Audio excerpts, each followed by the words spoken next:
اچھا، بسم اللہ الرحمن الرحیم۔ آج ہمارا 11واں لیکچر ہے۔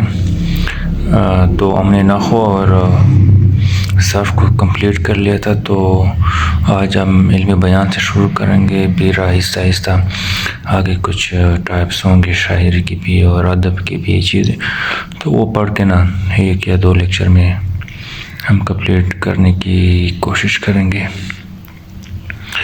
تو سب سے پہلے ہمارے پاس علم بیان ہے۔ علم بیان کوئی چیز ہم بیان کر رہے ہیں، وہ علم بیان ہم کیسے بیان کریں گے، کون سا طریقہ استعمال کر لیں گے، تو اس کو ہم علم بیان کہتے ہیں۔ تو ایسے قواعد و ضوابط کا نام ہے جس کو جان لینے کے بعد ایک شاعر یا ادیب عبارت کو مختلف انداز میں بیان کر سکتا ہے اور اس کے کلام میں غلطی کا امکان بہت کم ہوتا ہے، بات مؤثر اور واضح ہوتی ہے۔ اس کو ہم علم بیان کہتے ہیں۔ کیسے بیان کریں گے، اس کو ہم علم بیان کریں گے، علم بیان کہتے ہیں۔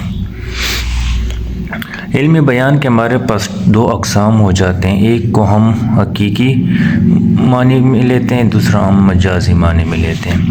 حقیقی معنی میں ان الفاظ کو ان کے معنیوں میں استعمال کیا جائے جس کے لیے وہ واضح ہو، جس کے لیے وہ بنایا گیا ہو، جس کا اصلی معنی ہو۔ جیسے شعر کو اگر ہم مطلب درندہ استعمال کر لے تو یہ ہمارے پاس اس کی حقیقی معنی ہوگی، ٹھیک ہے۔ مجازی معنی میں ہم مجاز سے نکلا ہے لفظ، حقیقی معنی کے بجائے ہم غیر حقیقی معنوں میں استعمال کریں تو پھر ہمارے پاس مجازی معنی ہوگی لفظ کی۔ جیسے شعر ہے، اگر ہم درندے کے بجائے ہم بہادری کے لیے استعمال کر لیں تو یہ شعر کی کوالٹی ہے، خوبی ہے کہ وہ بہادر ہوتا ہے، اور ہم کسی دوسرے کے لیے بہادری کے لیے استعمال کر لیں تو یہ ہمارے پاس مجازی معنی ہوگی۔ درندے کے لیے استعمال کریں تو ہمارے پاس یہ کیا ہو جائے گی، حقیقی ہو جائے گی، اور مجازی کے لیے اگر ہم بہادری کے لیے تو ہمارے پاس یہ مجازی ہو جائے گی۔ تو علم بیان کے ہمارے پاس 4 ٹائپس ہے جو بڑے سے، اس میں سب سے پہلے ہمارے پاس ہے تشبیہ۔ تشبیہ کو ہم انگریزی میں اسمائل کہتے ہیں۔ تشبیہ عربی لفظ ہے اور معنی ہے، جس کی معنی ہے مشابہت، جبکہ اسلام میں ہم ماننا قرار دیتے ہیں۔ اصلاح کی معنی میں اگر دیکھا جائے تو اس کی معنی ہے مانند قرار دینا، مطلب کسی چیز کو اس کی خاص خوبی یا صفت کی بنیاد پہ دوسری چیز کی مانند یا مشابہ قرار دینا۔ جس طرح ہم انگریزی میں لائک استعمال کرتے ہیں یا ایز استعمال کرتے ہیں اسمائل کے لیے، تو ادھر ہم ایسا کرتے ہیں اس کے مانند قرار دیتے ہیں، ایک چیز کو دوسری چیز کی خوبی یا صفت کی وجہ سے اسے دوسری چیز سے مانند قرار دے تو پھر ہمارے پاس تشبیہ ہو جاتی ہے۔ جیسے چاند کی طرح اس کا چہرہ روشن ہے، چاند کی طرح بالکل روشن ہے اس کا چہرہ، چاند سے ہم نے تشبیہ دی ہے۔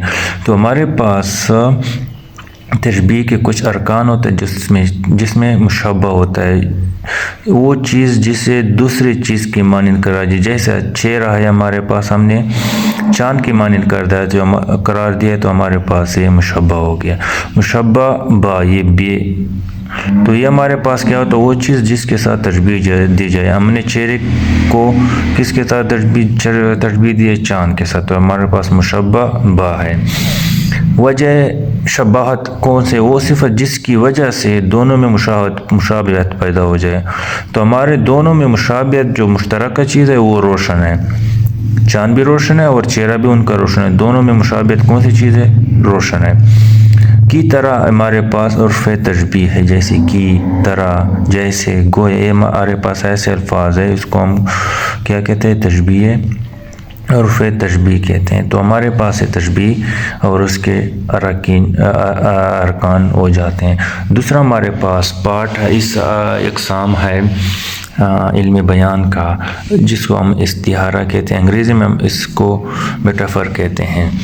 یہ عربی زبان کا لفظ ہے جس کی معنی ہے ادار لینا۔ اسلام میں ایک چیز کو دوسری چیز کے او بہو قرار دینا، تو ہمارے پاس اس کو استعارہ کہتے ہیں۔ جیسے علی شیر ہے، استعارے میں کیا کہتے ہیں ہم؟ علی شیر کے مانند ہے۔ ادھر ہم کیا کہتے ہیں؟ علی شیر ہے، ادھر ہم وہ بہو قرار دیتے ہیں۔ اتنا فرق ہے اس میں تشبیہ اور استعارہ میں۔ استعارہ کے ہمارے پاس تین ارکان ہیں۔ مستعارہ جس سے کوئی چیز ادھار لی جائے، جس سے لفظ ادھار لی گئی ہو۔ مستعارے وہ شخص جس کے لیے چیز ادھار جس کے لیے کوئی چیز ادھار مانگی جائے۔ اور وجہ جامع وہ مشترکہ صفت جو مستعارے لے اور مستعارے میں دونوں میں مشترکہ ہو۔ ٹھیک ہے، نوٹ ہمارے پاس یہ ہے کہ تشبیہ حقیقی معنی ہوتی ہے اور استعارہ ہمارے پاس کیا ہوتا ہے؟ مجازی ہوتا ہے۔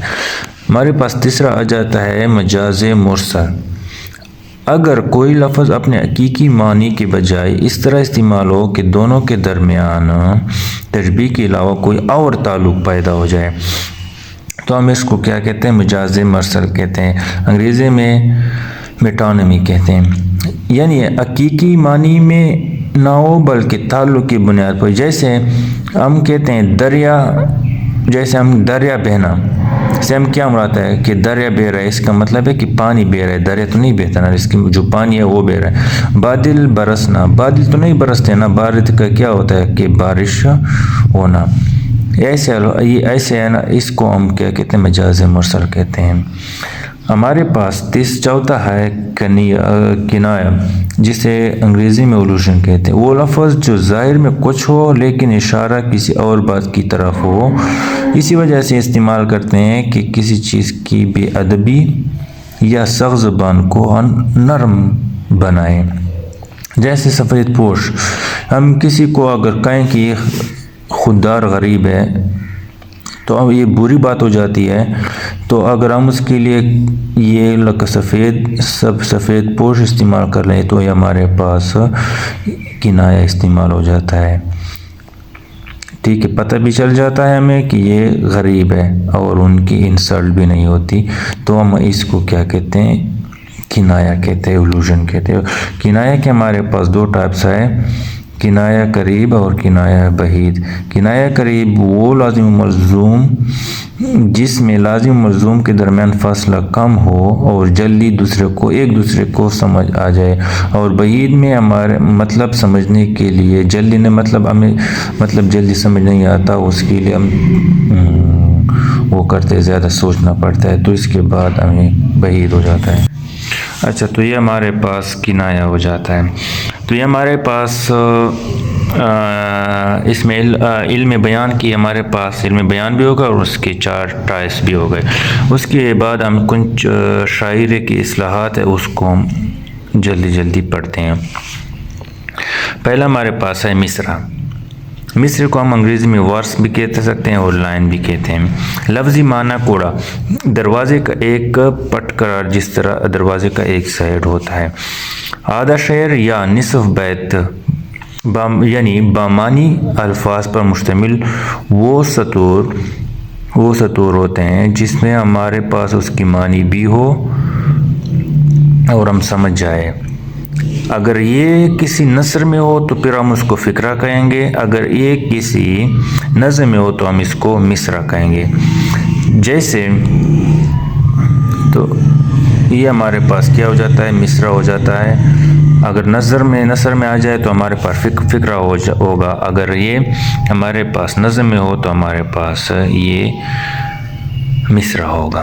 ہمارے پاس دوسرا ہے شعر، جیسے کوپلیٹ مطلب ٹو، کپل سے نکلا ہے ٹو۔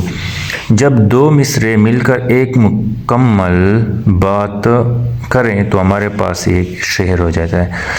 جیسے ہم نے ان سے وفا کی ہے امید، یوں نہیں جانتے وفا کیا ہے۔ تو اس کا مطلب ہے دو جملے مل کر ادھر ایک جملہ یا آدھا شاعر مل کے کی وجہ سے ہمیں پورا مطلب سمجھ آ جائے گا۔ ادھر ہم 2 شعر مل کے ہمیں اس مکمل بات کا مطلب دیں گے، تو ہمارے پاس شعر ہو جاتا ہے۔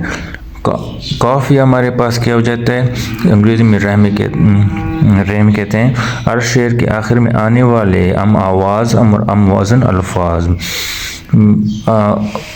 الفاظ کو ہم قافیہ کہتے ہیں۔ ہر شعر کے آخر میں آنے والے آواز ہوں گے اور وزن بھی ہوں گے، مگر اگر معنی کے لحاظ سے دیکھیں گے تو یہ ہمارے پاس ان کی معنی جو ہے وہ مختلف ہوئی، جیسے دل نادان تجھے کیا ہوا ہے، آخر میں آخر اس درد کی دوا کیا ہے۔ اس کا مطلب ہے دونوں قافیہ اور وزن ہے، لیکن دونوں کی قافیہ تو ہے، لیکن ان کے میننگ میں معنی کے لحاظ سے دونوں میں فرق ہے، دونوں میں شعروں میں فرق ہے۔ ایسے ردیف کیا ہو گیا، ردیف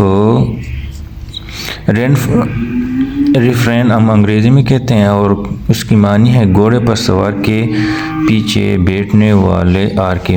جیسے شعر کے آخر میں ایک قافیہ کے بعد بار بار دہرانے والے لفظ کو ہم کیا کہتے ہیں، ردیف کہتے ہیں۔ جیسے دل میں ہو تم، نظر میں ہو تم، جیسے او تم یہ ہمارے پاس ریپیٹ ہو رہا ہے، بس تم ہی تو اثر میں ہو تم، تو یہ ہمارے پاس کیا ہے، یہ ہمارے پاس جو وہ تم ہمارے پاس زیادہ ریپیٹ ہو رہا ہے، بار بار ریپیٹ ہو رہا ہے، یہ ہمارے پاس کیا ہے، ردیف ہے۔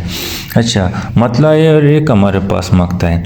مطلع کو ہم اوپننگ کوپلیٹ کہتے ہیں، اور اس کی معنی ہے طلوع ہونے کی جگہ، مطلب سٹارٹ ہونا۔ کسی غزل یا قصیدے کے پہلے اشعار جس میں دونوں مشترک مصرع یا تو ہم قافیہ ہوں گے یا ہم ردیف ہوں گے، اس کو ہم کیا کہیں گے، مطلع کہتے ہیں۔ جیسے کوئی امید بر نہیں آتی، کوئی صورت نظر نہیں آتی، یہ نظر نہیں آتی بر نہیں آتی، ہمارے پاس کیا ہے، قافیہ ہے، تو ہم ایسے شعروں کو ہم مطلع کہیں گے۔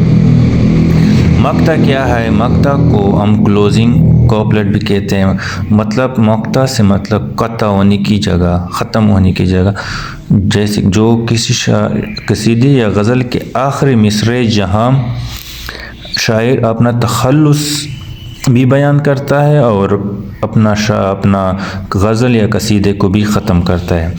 جیسے رگوں میں دوڑے پھرتے ہیں انتظار کے خون، جو کچھ نہیں بنتا تو غالب غزل بنا لیتا ہے۔ یہ ہمارے پاس مقطع ہے، جس میں ہم شاعر اپنا تخلص بھی لکھتا ہے اور غزل کا اختتام بھی کرتا ہے۔ تو یہ ہمارے پاس آج لیکچر